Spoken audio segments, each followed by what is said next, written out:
Kayo'y nakikinig sa Target On Air. Target On Air.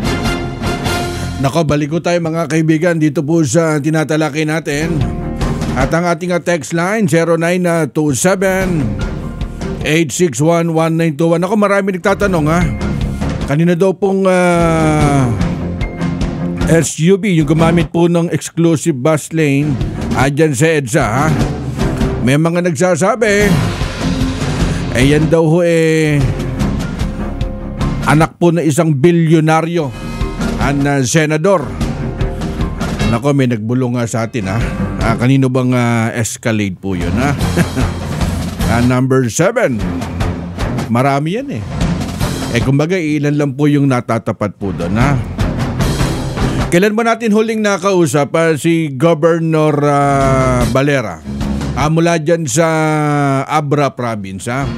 Alam niya, matapos po naming ma-interview, matagal na to At pumasok lang po dun sa newsfeed po namin. Kaya kami naging interesadong balikan yung comment po dun sa Abra Province Governor Valera. Abay, yung bayan po ng La Paz at saka Bukay Abra. Abay, sila pala yung nagpapasalamat dun po sa Solid North Party List. Bakit naman, Karex? Paano itong Solid North Party List, mga kaibigan, kamakailan nagsagawa po ng independent survey dun po sa mga party list. Siyempre, number 1 po dyan ang ACT-CIS, yung Ako Bicol. Siyempre, kasama po dyan ang PhilReca. Ngayon, itong Solid North, nung kami umikot po dyan sa Nueva Vizcaya, dyan sa Isabela, o dyan sa Pangasinan, dyan sa Nueva Ecija, sa Tarlac, basta pagka sinabing North, kumbaga nagkakaisa po sila na magkaroon daw po ng boses sa Kongreso at magkaroon po ng party list yung Solid North Party List. At ngayon, nagpapasalamat po yung bayan po ng La Paz at Bukay dahil nagbaba po ng Dole Tupad.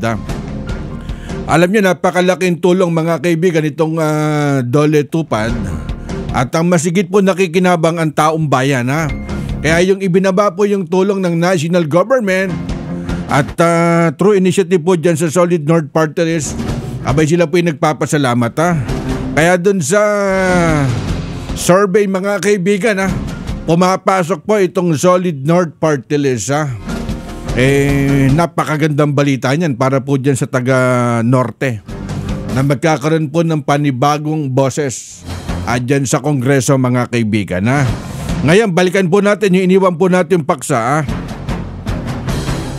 sabi nga dapat inamin na lang po nung isang senador kung kanino po Escalade na number 7 yung dumaan po dun sa bus lane na yan sa EDSA, parang hindi na daw po nadama yung mga ibang senador ba't naman naamin, di ba?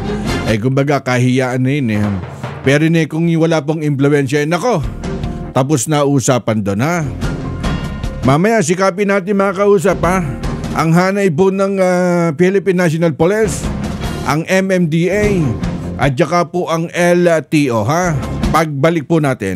Kayo'y nakikinig sa Target On Air. Target On Air.